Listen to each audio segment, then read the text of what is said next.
Hello everybody, welcome to our afternoon session at the Global Veg Fest 3 here on the Saturday of the March 19th, 2022. Some fabulous sessions today, they're all free to access. You can see them in our event programme. If you haven't seen them all yet, they're in the event programme and you can find that on vegfest.co.uk/Global Veg Fest. And we have some really good panels there, including, of course, this one today, which is under the moniker of building a rights-based movement. Come to that in a minute. But the talk we have today is a panel really looking at the subject of defining veganism. If the vegan movement was something like a Hells Angels chapter, both of my guests would be full patch wearers, and indeed one of them could claim to be somewhat of a president. But that's another debatable issue. But I have two esteemed guests, very, very knowledgeable about the whole area of veganism and studied in some depth, written about it, articulated about it, debated it, discussed it, lived it, got the T-shirt, and are indeed here to share their valuable insights about the whole defining veganism, which is a really important issue. So on that note, I'd like to introduce Dr. Roger Yates from currently Dublin in Ireland, and Mr. Benny Malone coming from Ellesmere Port, close to the home of football, which is, of course, Goodison Park, just within sight of Benny, and I've got one eye on the football schools. That aside, Benny, Roger, welcome to our afternoon session. Thank you. Hello, Tim. Thank you. Right. Well, we've got limited time, so I better crack on, I suppose. So, Pete, could we have the slides, please? Right. So my first job really is to give a whistle-stop tour of a bit of a history of the vegan social movement, and but with a focus on the actual definition of veganism. That's what we're all about today. And we always start with a clarification, or at least I do, in terms of with my talks. When I talk about the veganism, I'm really talking about the vegan social movement, generally speaking. And what that basically means is that I'm not suggesting that the people who started the vegan social movement were the first vegans, or could be claimed to be the first vegans, and that people who could be classed as vegans have existed before and globally.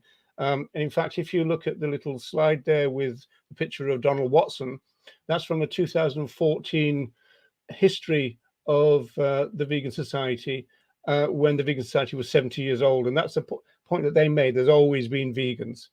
You know, in fact, in Britain, ironically, before the vegans, there were vegetarians who were what we would class as dietary vegans.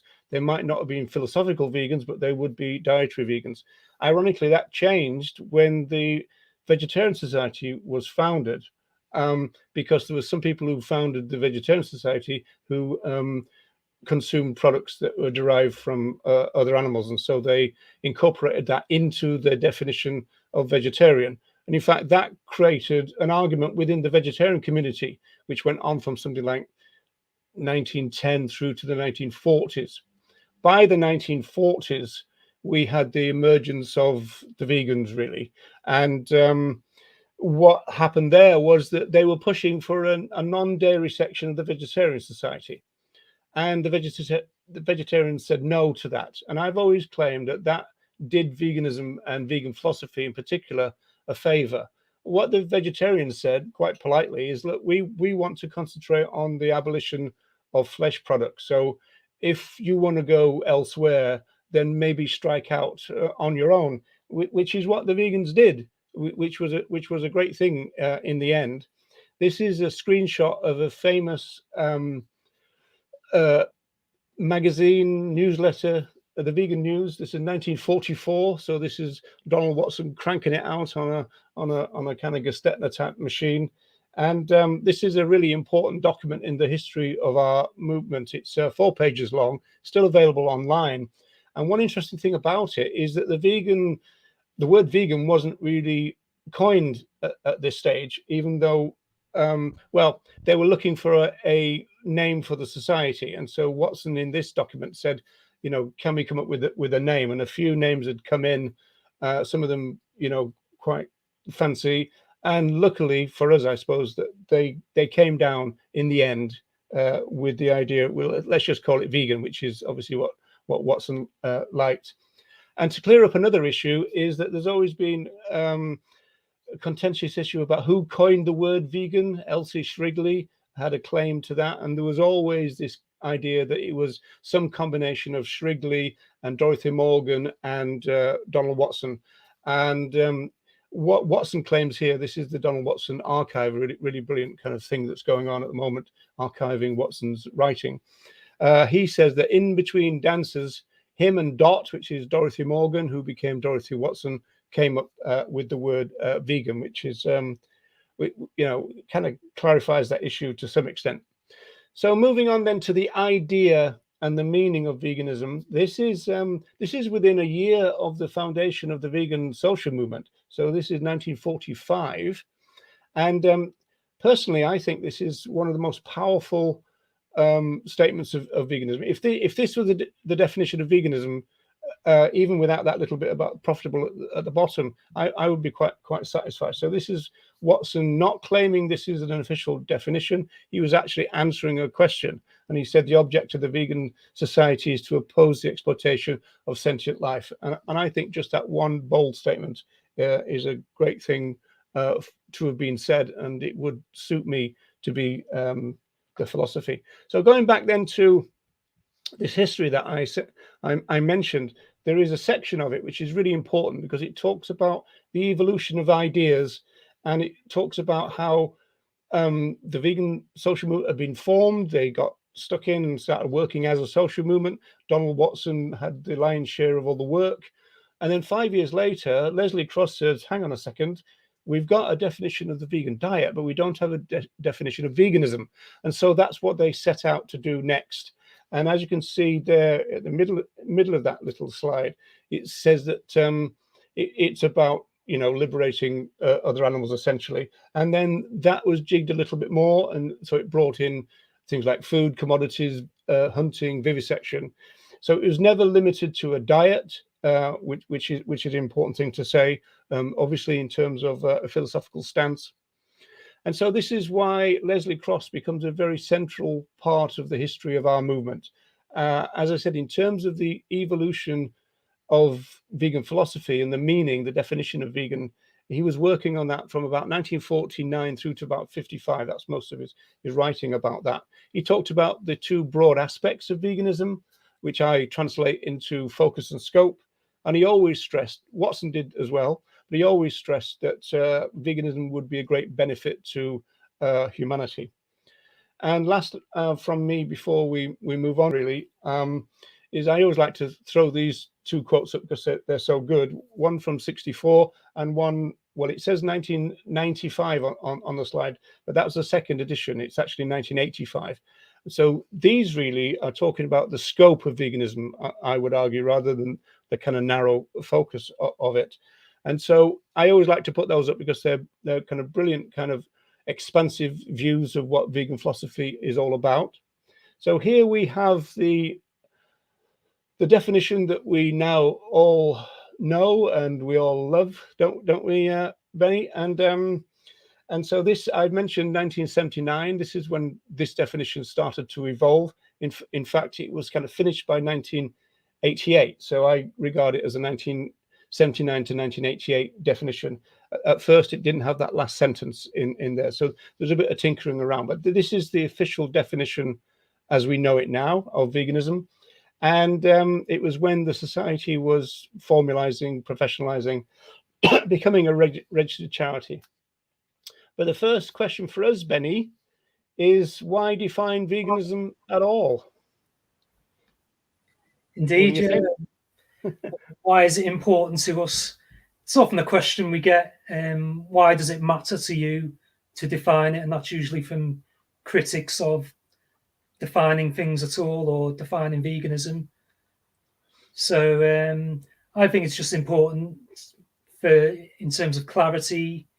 It if we want to get across the principle, then we want to kind of favour this definition of it being a philosophical stance, so it doesn't get reduced to just a diet, really. And I find that it pre-bunks a lot of kind of the questions we get. Pre-bunking is like debunking, but kind of preempting it. Pre-bunking, I like that. Yeah. I think that's quite a new thing in skeptical circles that people say. So I think the most important thing about this, Benny, is the first four words. Veganism is a philosophy, and often that's lost on us. I think we can drop the slides out now, Pete.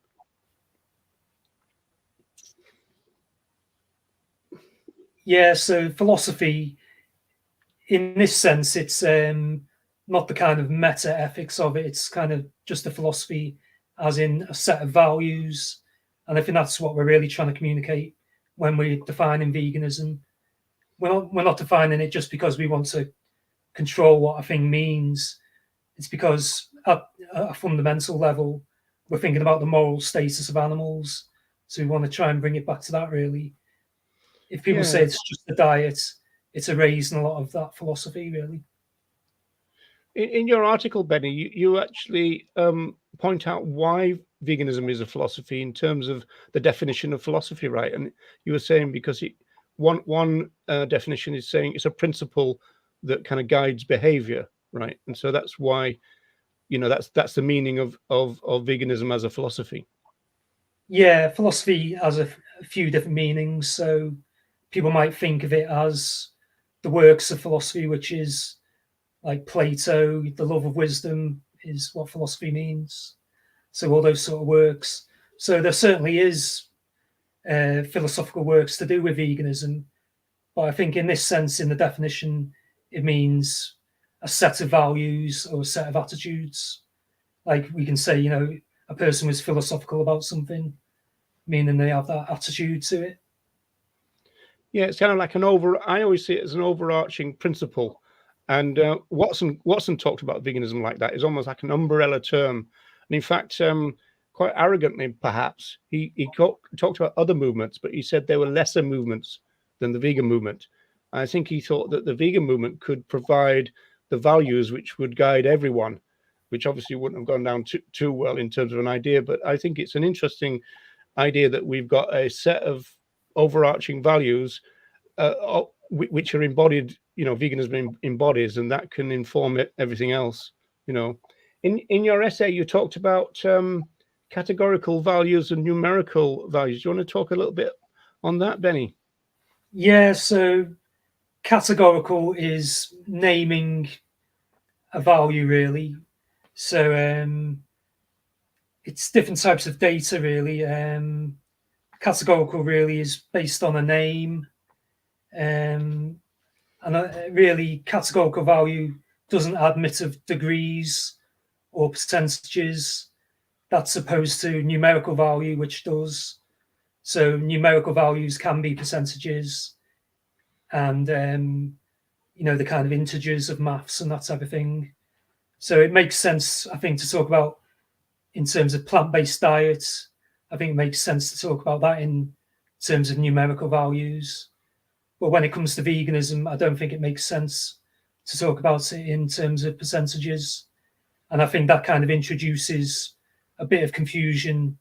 And if we talk about different degrees of veganism, I think that's undesirable as well to introduce that. A lot of reducitarians will kind of introduce these percentages and degrees. But kind of my contention is that once you're vegan, you're in that category then, and all vegans are equally vegan. So it doesn't really make sense to say 100% vegan. We just say vegan, and all vegans are equally vegan. So all vegans are 100% vegan, and we don't even need to say that.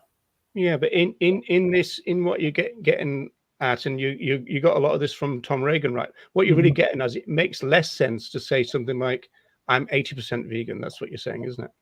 Yeah, absolutely. Yeah. I think it makes sense to say you eat like an 80% plant-based diet. That makes sense because that's a numerical value. But to say there's different degrees of veganism. I think that's undesirable to introduce that, because you've both been vegan longer than me, but we wouldn't want to introduce a level. There's this joke from The Simpsons where the person's a level 5 vegan. We really don't want to introduce that, where you're a level 1 vegan, then you graduate to a level 2. We're all just vegan, and we're equally vegan in being vegan. Yeah. I lose count the number of times your generation cites The Simpsons. Yeah. You wanted to talk about some general principles as well. Yeah, so I think when we talk about it as a principle, it may not be just one principle, but I think it kind of congregates around a set of principles. So there's kind of fairness to animals, the idea of justice, those sort of principles, and really about the moral status of animals. I think if we keep asking, why are you vegan? And in that kind of childlike way, if we keep saying, yeah, but why? Why are you vegan? Yeah, but why do you do this? I think we kind of regress back to the moral status of other animals, really, at the end of it, because it's the moral concern for them is the fundamental basis of it. And to kind of move it more towards the scope part, would you? I mean, you would agree presumably that people, like Watson, for example, in that first document that we showed, he talked about the peace aims of others not yet vegan, and so he saw veganism as part of the peace movement. So it was obviously to do with non-violence, and again, I tend to like to contextualize and situate the start of the vegan social movement in the sense that they started it during the Second World War, which was a really radical thing to do. I mean, essentially, the vegans declared peace during a global conflict. So that they were real kind of radicals for their time in terms of the way that they were thinking. And they were trying to work out why humanity had become so violent. Essentially, that's really what they were trying to do, isn't it? Yeah, I think what you said about being the greatest of all movements as well, what I took from that is it being more fundamental, and that's kind of what people say about speciesism, and we're looking at the roots of a problem rather than all the various symptoms. So bringing it back to principle, if you can kind of understand what that principle is, you can kind of just work out for yourself. And it's like Leslie Cross said, the actions flow logically from the principle. So rather than looking in kind of a piecemeal fashion at the various things we do, like visiting zoos, wearing clothes, that type of thing, you don't have to ask, is this vegan for everything? If you understand the principle, you know from that principle what kind of actions you should be taking, really. And I think that's just simpler for people to understand. And that comes back to like when people are asking us, why are you vegan, or what is the definition of veganism? I think if sometimes we only have a limited amount of time to communicate things as well. If we just can only communicate one thing, it's best to communicate that principle, and then people can work out things for themselves, really, about all the various connotations of that principle then. Yeah, well, yeah, I'd agree with that. And so if we move on then to the issue of the implications of vegan philosophy, I mean, we're talking about it's a move towards the abolition of our use of other animals. And again, Watson would say, the abolition of the exploitation of sentient life, which takes it a little bit wider, perhaps. Cross said we're on the side of the liberators. One of the things that he said in one of his powerful essays. I think it might have been The Surge of Freedom. So it's an abolitionist position, veganism. Yeah, I agree with that. Yeah, and I also think, I don't really think you can get to veganism without a kind of rights-based position either. I think, utilitarianism is more to do with suffering, so maybe that's wider in scope as well, because people often bring in wild animal suffering and that type of thing. But I think if we're clear on the areas we're aiming for with veganism, because what we want to do with the definition as well is kind of identify a problem. And I think with that idea of people needing to understand how radical it is in a way as well, I think you can't really understand it unless you understand the kind of history of domestication, or domestication as David Niebert would call it, you know. So I think you need to understand the history of how animals are being used and all the ways they are exploited. And then you can see that kind of how that is a historical problem. And then if we want to turn it around, we start, you know, individually changing, bottom up, and then there's kind of top down as well, where you're trying to change laws and get that kind of critical mass of people to be able to change laws and enact, you know, systemic change as well. That's what we need. We need, well, I've always argued we need cultural change, and that then the political stuff would follow then, in a way, because you know, the political system tends to follow those cultural trends in a sense. You wanted to say something about ex-vegans and flexitarian vegan claims we've got written here. So what did you want to say about those two issues? So sometimes it's claimed that they're, you know, a person that's claiming to be ex-vegan was never really vegan. But I think there probably are cases of people who did follow a principle maybe, and we're following it in the way we are defining it as saying it's a philosophy. But it's with quite a large caveat that for me to kind of acknowledge that they are ex-vegan, I'd have to be acknowledging that they were sincerely following that principle and they understood it as a principle and a philosophy. Otherwise, I think a lot of people claiming to be ex-vegans aren't actually, and they probably are kind of plant-based dilettantes in a way. You know, you can't really take someone seriously saying that they're an ex-vegan if they tried a diet for a week, didn't like it, or, you know, these kind of Instagram influencers that try something for a month, or they're going on a juice fast and they say it didn't work for them. To me, that doesn't really touch the philosophy of veganism at all. So it's okay to say you tried a plant-based diet, but that's quite a good way to, you know, see what the difference is. And another point I kind of want to make is, if we're thinking about what defines veganism, I think we have to think about when we went vegan ourselves, because we all accept that we're vegans. So we accept that there must be some sort of definition for it, because we accept that it's a possibility as well. And that's kind of another debunking thing, because there are people that say it's impossible to be vegan, but we're making the claim that we are vegan. So there's something there that we're saying we are vegan. So then I think we have to look at, you know, we used to be non-vegan ourselves, but something's changed there to make us vegan. And I think if we can pinpoint what that thing is, then we're quite a good bit of way along to identifying what we mean by vegan. And if I think back to myself, you know, one day I was not vegan and then the next day I was. So what was it that changed? I think it's definitely a conscious decision. It's definitely a change in attitude and kind of mentality. And I think it's, you know, no longer seeing animals as resources, really. There's definitely a mental shift there. And I think I just accept people saying they're vegan if they have that shift. It's quite common, isn't it, for people to say that they went vegan before they knew the name as well. So there's always that. I think, Tim, you've said that, I think, in that sense. But a lot of the old Ronnie, I think, would have said that he went vegan before he knew what vegan meant, kind of thing. So, yeah, it's an issue. So, shall we move on to this issue of focus and scope, which is obviously a big interest of mine, and I know it's something that you kind of understand and kind of go for as well, Benny. So, Pete, can we have the slides back, please?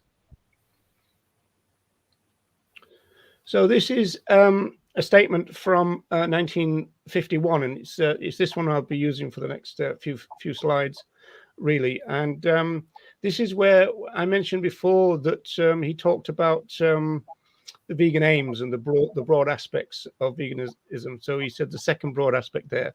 But the first thing to say is how he saw it. He said that we're clearly on the side of the liberators. It's not so much welfare that we seek as freedom. Our aim is to set the creatures free. And so in terms of the focus of veganism, it was very strongly kind of animal liberation. You know, again, as Ronnie Lee would say, you know, vegan philosophy is an animal liberation philosophy. So I don't think there's any complaint there. And he also says right at the beginning of this that the aim is to end the use of other animals, which would put us in again in the kind of the rights frame in terms of abolition. That's what it's all about. And so this is all in this kind of first paragraph, which is talking about the focus of veganism. And then we've got the second broad aspect, which is talking about the scope. And one really big part of veganism from Leslie Cross's point of view, and I think Watson would have agreed with this, and all the other pioneers, is the fact that a vegan world would have an effect on human moral evolution. And so they talked about the moral evolution of humanity. There is an interesting line in here. It says, the greatest and deepest harm is suffered not by the slave, but by the master. And I think what he's getting at there, because that sounds a little bit, how does that work? I think he's saying that the greatest moral harm is created by the master who's doing a kind of moral wrong in that sense. And so again, we're talking about a philosophical idea which has got a focus, which is our relations with other animals. It's a liberationist idea. It talks about abolishing vivisection. It talks about ending the meat industry, the dairy industry, and everything else. And it's also got a scope, which is the effect it would have on humanity. And they said that human beings would benefit hugely by the adoption of vegan philosophy, or bringing about, if you like, a vegan world. And this is the hippie in Leslie Cross. He said, veganism in truth, an affirmation of where love is, exploitation vanishes. So another part, but the end bit I always think is very important. And he goes, because the benefit to humanity itself would be incalculable. And again, that was the kind of phrase that he would use over and over and over again. And that's why when modern day vegans are a little bit wary of the scope part of veganism, I try to suggest perhaps that they don't worry about that, in the sense that the vegan movement is always going to focus on its focus, but the scope is there as well in the background, as it were. And so I think that's very important. We can drop this back out again now, Pete. Thank you. I think a lot of modern vegan activists are a little bit fearful of losing the focus, so that's why they tend to, say animals first or animals only. Yeah. Well, if we can drop this one out and maybe put the other short definition up, Pete, if that's possible.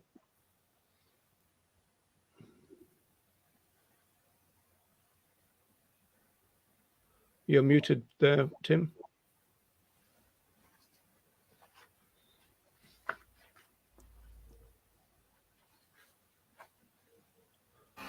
Yeah, well, not so very. I'm not quite sure what's happened to our slides, Roger, but just while we'll wait for that, Benny, I'm just going to jump in and just say I sort of pick a point there about your. I think we're back. Now we're back. Roger, I'll leave that with you. I've got a couple of points that we'll come to. Yeah. No, we want the short definition, which is it says the definition of veganism. It's just a screenshot. If you could have that.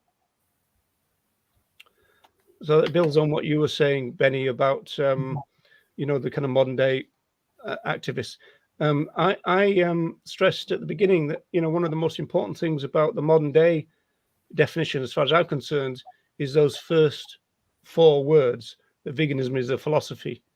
And what you find quite often, that there are versions now where that's been taken out, which kind of distresses me rather.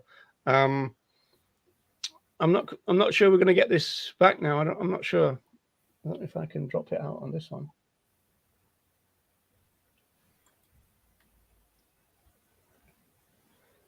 Yeah. Okay. I can drop that out, but I don't think I can put this one in, I don't think.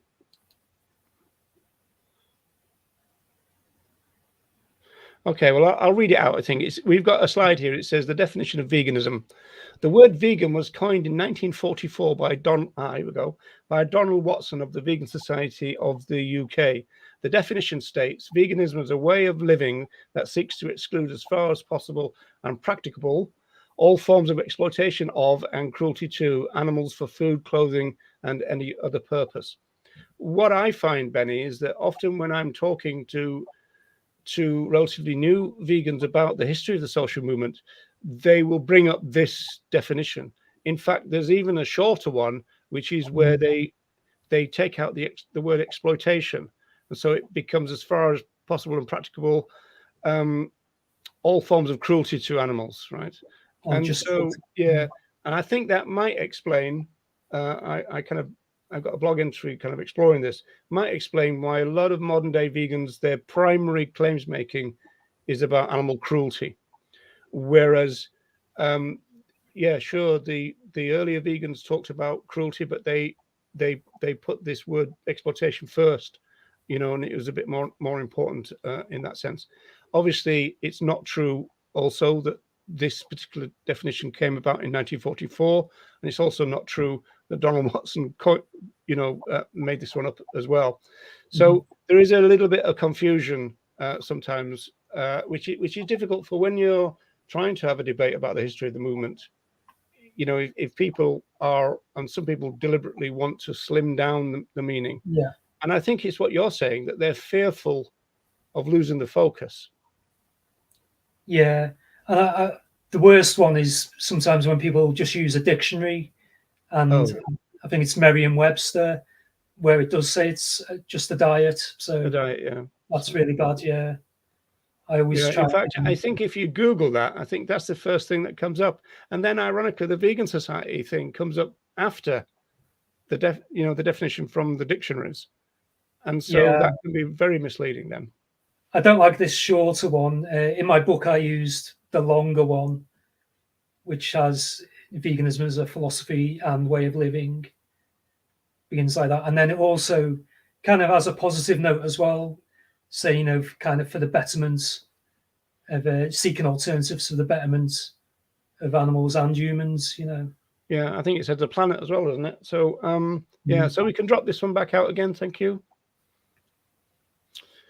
Yeah, so our last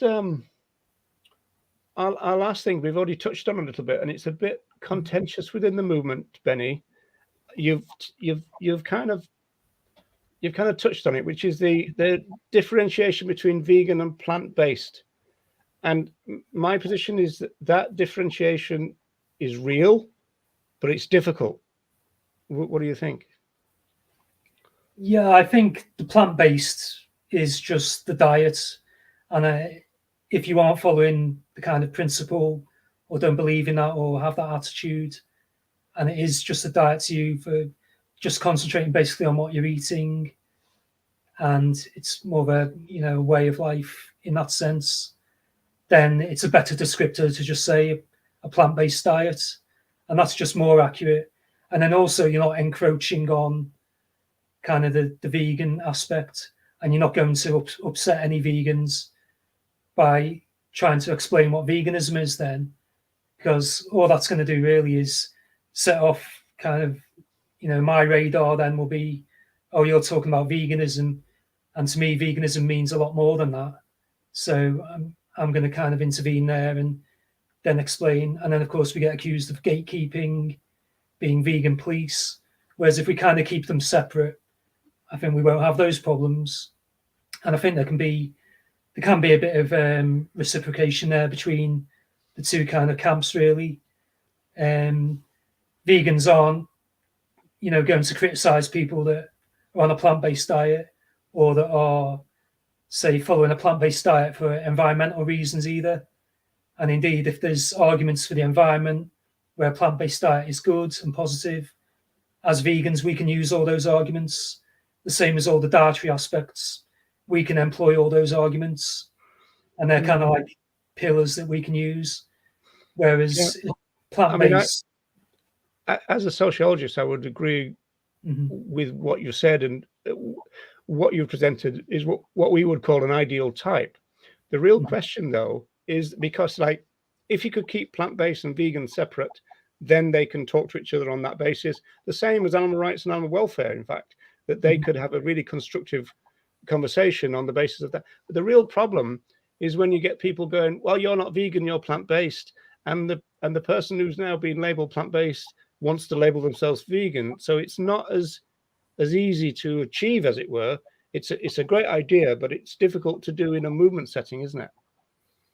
Yeah, I think that comes from kind of, you have to be self-critical and just kind of be happy with the plant-based label in a way, if that's what you are. I don't really understand, why you would want the vegan label if that's not really what you believe in, but then that's because we're defining veganism as more. I kind of think they want would you invite them to explore the idea that rather than them being vegan, they're plant-based? Would you, or I mean, I'm trying to be practical here. Kind of, if you're in a conversation with somebody, it is kind of trying to get them to be satisfied with being plant-based in a way, and just kind of asking for that kind of respect in a way of not kind of coming into the vegan territory unless that's what they really want to talk about. I mean, and kind of, I say, like, if plant-based people or even reducitarians can kind of leave the way open to a deeper understanding of what we mean by veganism, they're not going to come up on my radar as being problematic, because if they're just leaving the way open. But it's when they limit what veganism is, because a person can be plant-based and just offer all the information about health and the environment, and there just won't be an issue at all. But as soon as they say, veganism is just a diet, and they're kind of, it's actually ironically them gatekeeping veganism from people understanding it any further than a diet. It's the reversal of what the claim, isn't it? Yeah. Whereas we get accused of gatekeeping for saying plant-based people aren't vegan. So, but I think there can be a bit of give and take there. That wouldn't happen if people were a bit clearer about what they are actually doing. If there's no false principle. I mean, if I'm understanding you right, the ideal situation would be for a vegetarian or flexitarian to actually say, well, I'm a vegetarian or flexitarian. If you want to speak about veganism, then speak to the vegans. But there's probably reasons why that's not happening. Have you got any insight into that? I mean, in other words, why are people sticking to a vegan label even though we would argue they're not vegan? So again, you've got that difficult issue of labeling, taking labels away, and accusations. Yeah, I think in a way, I think it's like I was saying about the percentages. I think it's more generous to say, we're all equally vegan and we're following the vegan principles, so we're vegan, rather than when you're looking at percentages and the reducitarian type of thing. I think that's where you're setting the kind of thing. So I think it is really difficult. I mean, no one really be telling anyone else what they are. It comes down to kind of honest introspection, really, and just kind of having to put out there that we think there is more, and then hopefully people starting to agree with that and seeing it as a philosophy. But yeah, it's difficult. Yeah, I might be a dreamer, but I'm not the only one, eh, Benny? So I think you're frozen a little bit there. Are we about to lose? Oh, there it is. I think you're back. So Tim, do you want to say a couple of things? No, that was really interesting, actually. The whole thing about separating out plant-based and vegan as a position is really important, because it has caused a lot of problems, and I think unnecessary disrespect between people. The benefits of plant-based diets are huge, and people who are really knowledgeable about the health benefits or the environmental benefits or sustainable food for a growing world population, these are really big issues. They're really important, and plant-based diets have a huge role to play. and especially with the climate change, there's a clock ticking. So there's a real urgency there. So I think the respect for people who are promoting plant-based diets should be, really set in stone and really there, supported and encouraged, especially globally, on every level.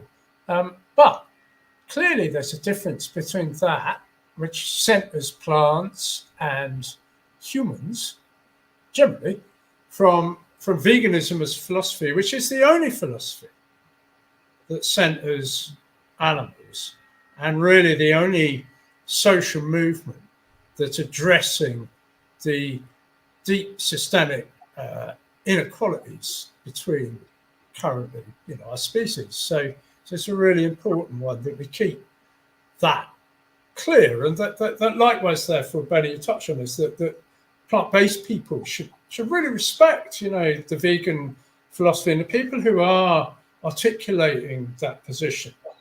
There should be, I think, a lot more respect. And I think where we've gone wrong is that key point. We haven't always, between us as a movement, been clear.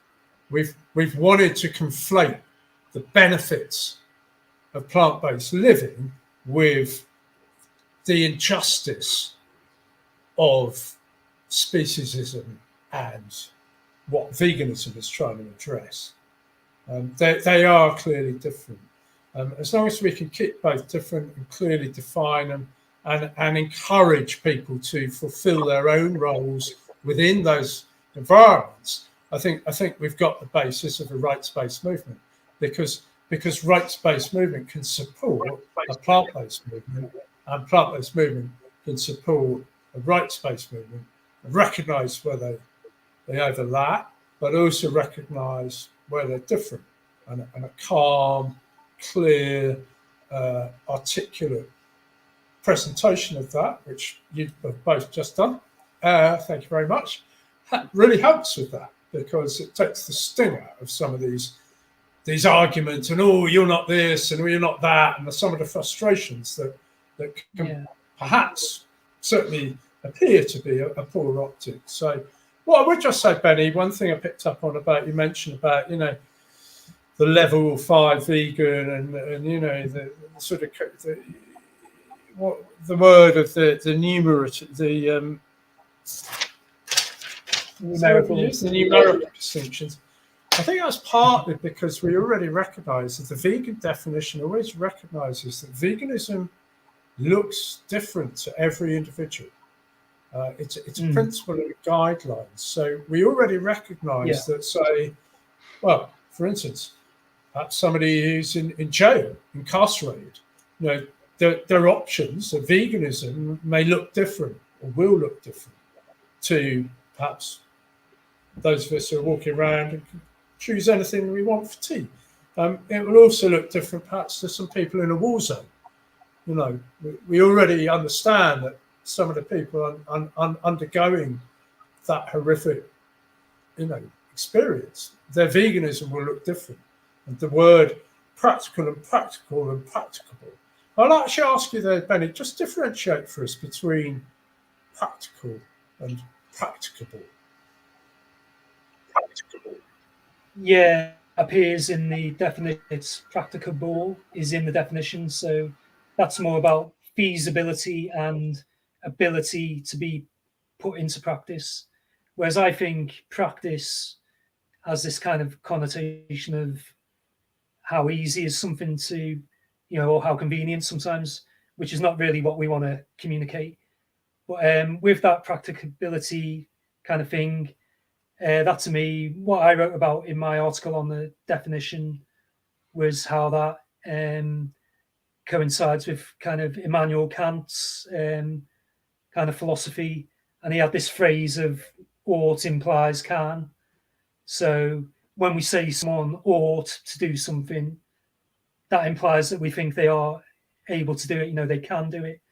So I think this is really important in vegan discussions, because basically we're not asking people to do the impossible or to do things that are just, totally impossible for them to do. it's all about what you're able to do.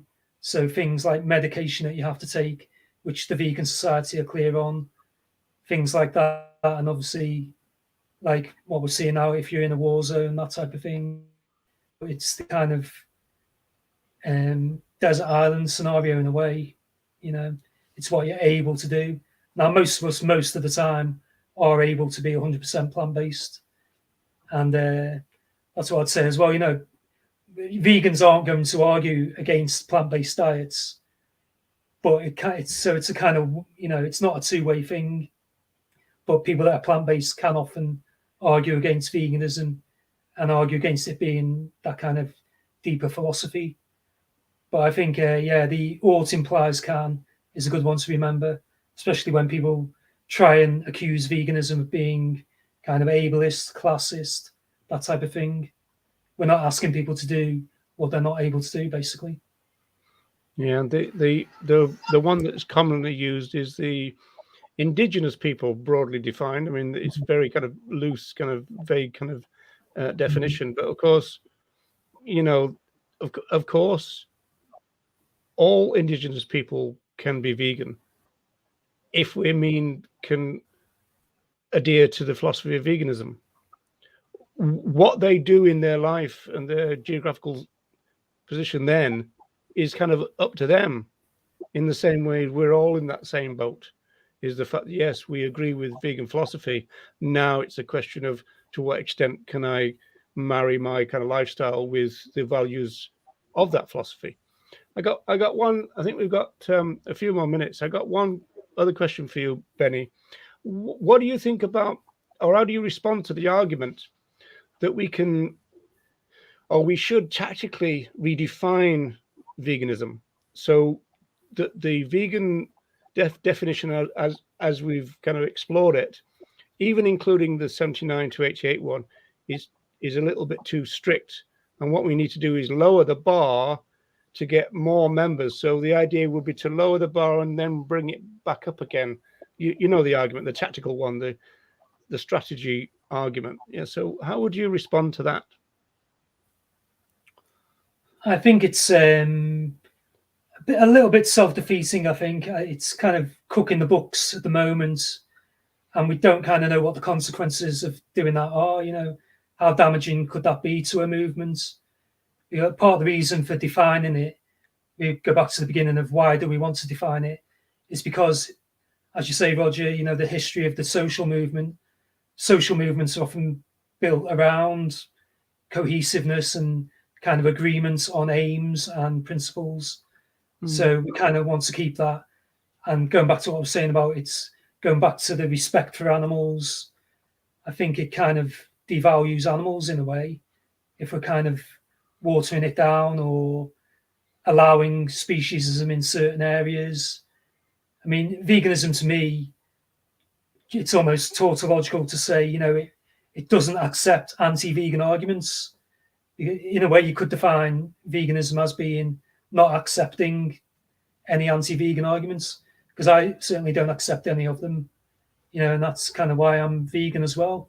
If I accepted that there could be so-called humane meat or, happy eggs, that type of thing, but we don't accept those arguments and we argue against those positions, and that's what makes us vegan.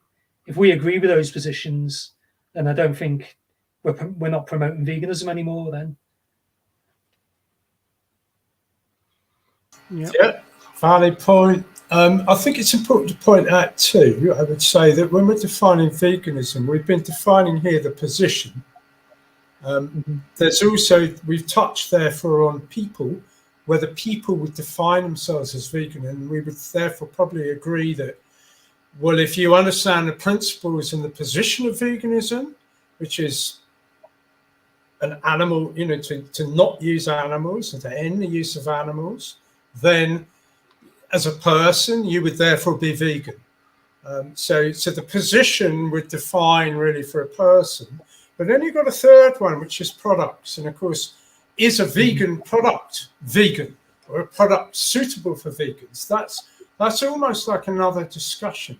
And we won't go into that at that point. But I think it's worth pointing out that sometimes some of these arguments, and particularly as a movement, I'm keen to see, as we've been seeing, more and more clarity, more and more agreements and understandings, and therefore genuine progress, because we're not kind of get stuck at loggerheads on ABCs. We've gone past that, and importantly for budding, growing vegan communities around the globe, it's important that they perhaps get the benefit of some of that, because we've had to fight for this ground, and sometimes that fight's been a bit ugly, and we don't want to have to repeat that. But I think it's important to recognise that first of all, are we talking about the position? Are we talking about people, or are we talking about product? Because a vegan product is really a different discussion from a vegan person. It's actually a different discussion from a vegan position. And I would love to see a little bit more, generosity, and a little bit more like kind of cut each other some slack and encourage each other to adopt these principles and learn and support learning outcomes, rather than this. Sometimes what we see, and you've heard me say this before, but I would repeat it, it's this rather puritanical, kind of punitive, exclusionary environment that says, oh, you're not a proper vegan, you don't understand, so off you go, rather than encouraging somebody to actually learn so there's a very much how we go about this. So if we're serious about building a rights-based movement, I think first of all we have to understand what those bases are. What is a rights-based movement? What does a rights-based mean when it comes to veganism? It means recognising that animals have a right not to be used, and then trying to support that, encourage people to learn it, and recognise that there is a lot of conflation. There is already quite a lot of grey areas, and that we need to be encouraging people to be okay with that, and to understand that, and to be comfortable in their own areas where they feel that their best outreach is. If that's helping, I don't know, people learning how to cook really good plant-based meals, that's just a huge important part of the growth. Roger, let me just ask you, I know you talk a lot about, and I think we even had a slide about ripening. Donald Watson, this idea of ripening people to veganism. I've always thought that, the first thing is really got to get up to speed with the plant-based diet. So a lot of us have a lot of reasons why we are resistant to a plant-based diet. Some of us think we're lions, or we think we're, got all sorts of weird and wonderful reasons. But then there's this case of really understanding vegan philosophy and the position and animal rights. Would you concur with that? That plant-based diets, in many respects, is sort of ripening to veganism. A starting point, you mean? Yeah, I think for a lot of people, because of the speciesism, the surrounding speciesism, deeply entrenched. Just getting into a plant-based diet is a big battle for many people. The idea of perhaps somebody somehow equating justice for animals, well, animal rights position. I mean, I don't know. I think the general answer to that, Tim, is that the evidence, and there is some research on this, it's not a great deal, but there is some. And the evidence seems to be that it doesn't really matter why people start with veganism. Shall we use the contentious word, start their journey to veganism? It doesn't really matter their entry point in that sense. What seems to be the case, though, is that they need to fairly early on in their journey meet or encounter the ethics. And if they don't do that, then there's a problem. And so it's got to be there as there's got to be somebody pushing the ethical side of it. And of course, it's the kind of vegans, the ethical vegans who are doing that all the time. And so it is important that however people kind of get funneled in towards veganism, that they kind of butt up against the ethics fairly quickly, because the evidence suggests that of all the people who do drop out of the movement, if we accept that they ever joined it, are, say, the health vegans or the people who are not doing it for the ethical things. And a lot of people will define the ethical as meaning vegans for the animals. I tend to reject that a little bit, but that's certainly the focus. So I don't complain too much. But if people don't meet the ethics early on, then there's usually a problem. One final issue on this thing about plant-based versus vegan, Benny, which is really interesting. Yeah. How would you do you think that, first of all, other animals can be vegans? People claim, don't they, that they've got a vegan dog and this kind of stuff. Do you think that we are born vegan? Well, I think this is a good one for kind of pre-bunking as well, because I think if you understand it as a principle that, moral agents are adopting, so it's something that, humans are doing and are thinking about and then adopting. So I think there has to be that moral agency there, which may not be developed in children, dogs, or other animals. So I would say no. I would say they're plant-based, and that, again, that's that distinction. So I think for veganism, it's that idea of moral agency, a decision we're making to follow a principle, and as soon as you've made that decision, then you're vegan, and you're kind of able to self-identify as a vegan in a way, really. It's like saying that a child is born a Marxist, which obviously, there might be in a Marxist family, but that doesn't make them a Marxist until they assess but it is a difficult one, though, actually, because you can be accused of ableism here if you're saying that human moral patients can't be vegan.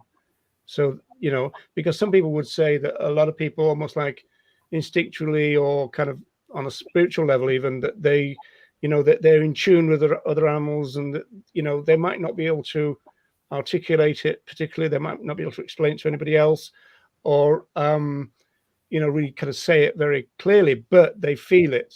So I think there is something in that. But I think your general point about moral agency and veganism, because that means that you're able to understand and then adhere to, and even then propound, to use the activism kind of element of it. I think that's very important, and I think it then confuses the issue on this basis of vegan versus plant-based when people say, "I was born vegan," or I've got a vegan cat. And of course, I don't think those things are true, and it doesn't help that differentiation of the two things, even on that level.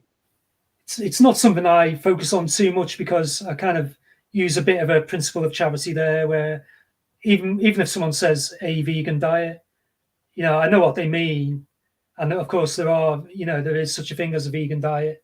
Of course, all our diets aren't the same, but I know what they mean, and I know what they mean when they say vegan dog or vegan food. So there's that little bit of leeway there. But I think, again, this comes back to line drawing, and the whole issue really of defining is about line drawing. And I just want to go back to what Tim was saying, because I thought that was really good about progress. It's kind of, we can make a certain amount of progress to say we're vegan, but we're all still learning. And if I found out that some, say, product I was using somewhere down the line, that it's not going to be vegan, maybe in the supply chain, or because I buy from supermarkets, they're not 100% vegan, or 100% plant-based, I should say, really. So somewhere down supply chains and these type of things, and because we all pay taxes that go to wars we don't support, or they go to subsidies for animal agriculture and animal exploitation, our taxes are going everywhere to things we don't support. Somewhere down the line of supply chains, there's going to be animal exploitation at the moment. So this is kind of a systemic thing. But like you say, Roger, as we get more vegans, then this is where the line gets drawn further. And in terms of farming as well, where fertilizer is getting used, and the kind of crop deaths arguments, those type of things. I think as there's more vegans, that line in a systemic way gets pushed out further then as well. So I think we can definitely say, we can all say we're vegan without any contradiction, and there's no one can really argue against that. even though probably somewhere there might be something we don't know about. And just because we would find out about that maybe tomorrow doesn't mean we haven't been vegan all that time. So I think it's like Tim has actually, said in the past, the intention does matter. And as long as we've got that intention of wanting to avoid direct commodification of animals and their exploitation, I think I just accept that as you're vegan then, I think just point out too one difference that you mentioned just there, which is really relevant to this whole discussion, Benny. You mentioned systemic. There is a difference between individual, systemic, and institutional. And I think usually people working on institutional and systemic change are really working on plant-based diets and trying to get plant-based options into institutions or systems of food chains and supplies and such like.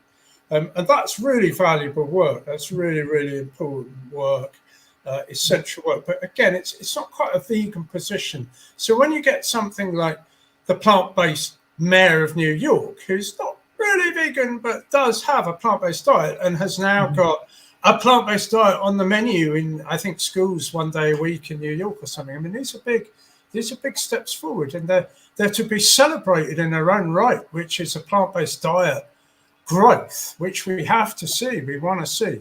But we should be clear too that that's not really a vegan position that we're putting forward. A vegan position is something else. A vegan position is when we're talking about the ending of the use of animals.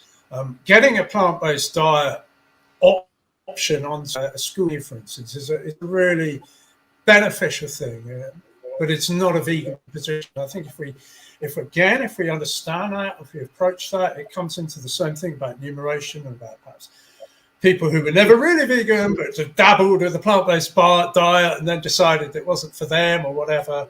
It really helps. And I think hopefully our little discussion, which I think we're going to just draw to a close fairly soon, but it helps to just say, actually we can have a really good plant-based movement. We can really celebrate that. We can be part of two movements. We can be promoting veganism from a position, and we can also be, helping people learn to cook in a lovely plant-based meal.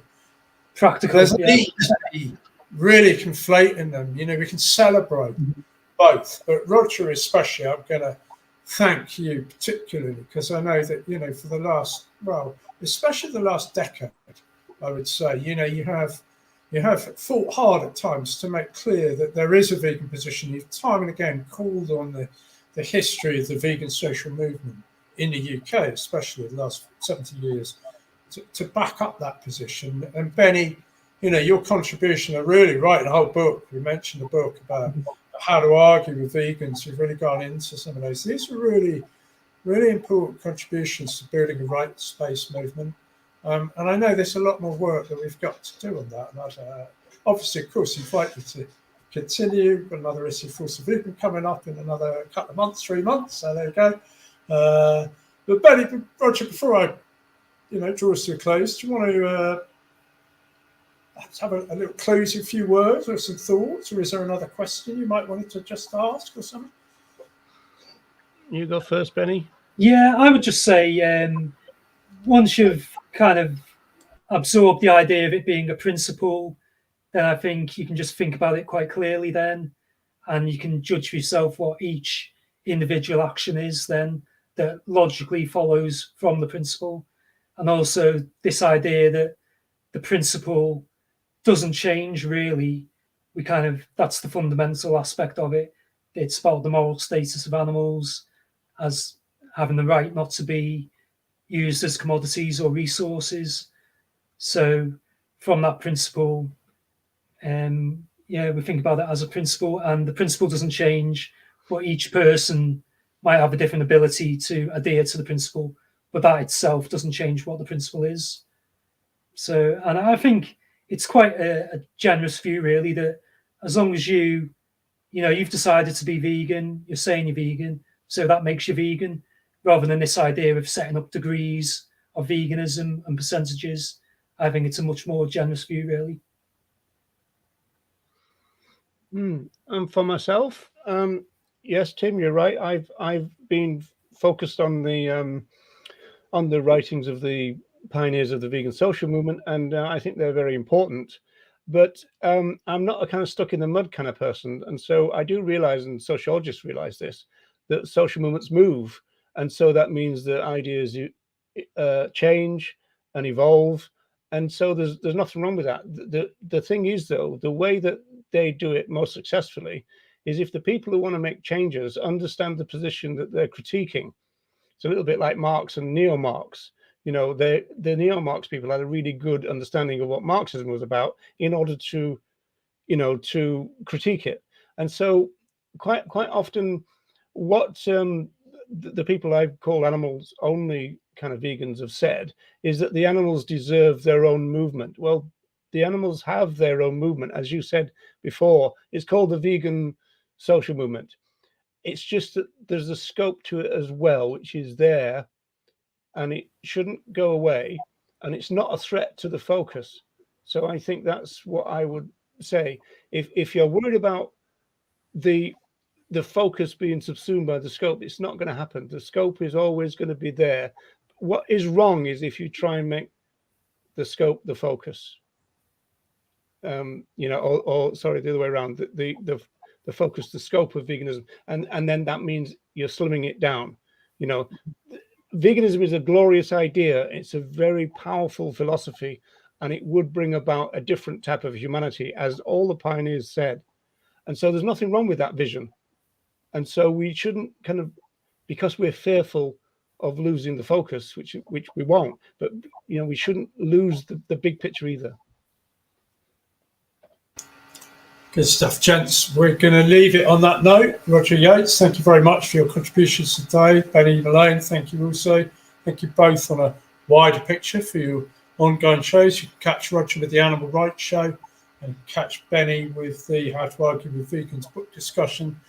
They're both open. They're sort of the conversation continues. So thank you very much for both joining us. Thank you, people, for listening. Force of Vegan, vegfest.co.uk/Force of Vegan is where you can find articles from Benny and Roger. Quite a lot of really good articles, including the excellent essay Defining Veganism, which is in the recent issue, which has basically been the basis of this discussion. So there you go. Thanks a lot. Cheers, Roger. Thanks, Benny. Thank you, Roger. Yeah, take care.